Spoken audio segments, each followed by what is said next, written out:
Let's talk more on this by speaking with an international affairs analyst, Boye Akinokun, who is joining me on World Now. Thank you so much for joining us. And I'll say congratulations to you and Nigerians who are in the United States and also Nigerians in Nigeria.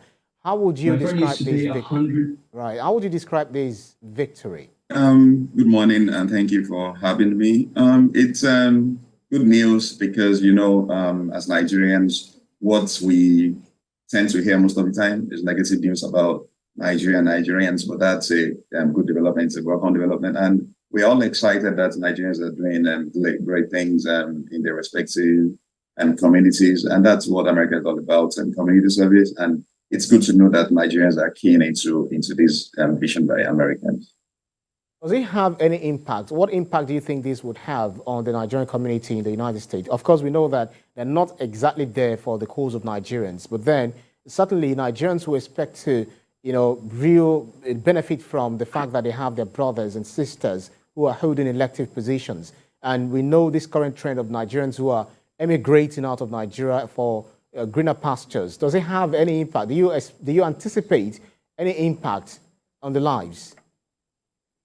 The impact might not be as loud as it should be, but it's going to be a positive thing. We've been known to be doing great things already as Nigerians in education, in science, in sports. Now, adding politics to it can only be positive. It's just going to be a better thing for the Nigerians and the way Nigerians are perceived that, okay, if you can be smart in every other thing, then it looks like we're getting into politics also. So it's a good thing, and yeah, it's a good thing for us. Out how Nigerians are actually, prospering in other countries. Some of these things might not be expected, but then seeing Nigerians who are doing, recording positive strides outside of their fatherland, what does this say about how Nigerians, fare when it comes to being on another man's land?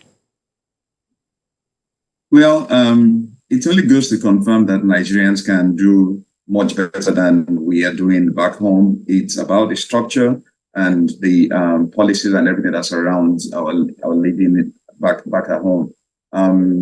It just shows that if you put the right things in place, Nigerians will do great. It just goes on to buttress that point, because if you can be doing better things abroad, then it means we can also do those good things if we have the system in place back in Nigeria. So it should be a call on our governments at all levels that, hey, if you do the right things, Nigerians will rise to the occasion and we'll make our country better. We know that Americans are actually currently, grappling with sky-high inflation and living costs, and the economy has emerged as a top concern among supporters of both the Democratic and Republican parties. Talk to us about some of the challenges you think, these newly elected officials might be faced with, and what they are definitely going to see as, one of the top priorities for them to fight very quickly. Okay, Americans and including all the Nigerians living here are being hit hard by the global crisis that's happening in terms of prices, inflation, gas prices. The expectations would be that they will enact laws, because all the Nigerians elected are into legislative seats. So the expectation will be that they would enact laws that will make things that will ease things for the generality of their populace or for wherever they're elected to. So the expectations would just be that they will come up with things that would suit the pains that Americans are facing from the high prices, gas prices, and everything that's going on around right now. So that's what the expectations will be. Newly elected officials, and also to their families and Nigeria in the diaspora. International affairs analyst Boye Akinokun, thank you so much for your time. Thank you.